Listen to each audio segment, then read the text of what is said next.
আল্লাহর ওয়াস্তে সাহারি এবং ইফতারে মুসলমানের মতো খাবার খাবেন,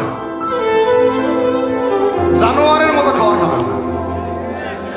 সাহারি এবং ইফতার এই দুটোতে কি খাবেন? মুসলমানের মুমিনের মতো খাবার খাবেন, জানোয়ারের মতো খাবার খাবেন না। আল্লাহ পাক বোঝার তৌফিক দান করেন। মানে আমরা কিন্তু সাহারিতে কি করি জানেন? 7 পেট খাই। কয় পেট? নবীজি বলেছেন খাবে পেটের 1 ভাগ খাবার, 1 ভাগ পানি, 1 ভাগ, আবার বলি 1 ভাগ খাবার, 1 ভাগ পানি, 1 ভাগ।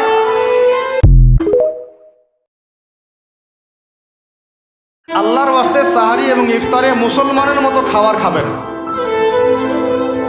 জানোয়ারের মতো খাবার খাবেন না। সাহারি এবং ইফতার এই দুটোতে কি খাবেন? মুসলমানের মুমিনের মতো খাবার খাবেন, জানোয়ারের মতো খাবার খাবেন না। আল্লাহ পাক বোঝার তৌফিক দান করেন।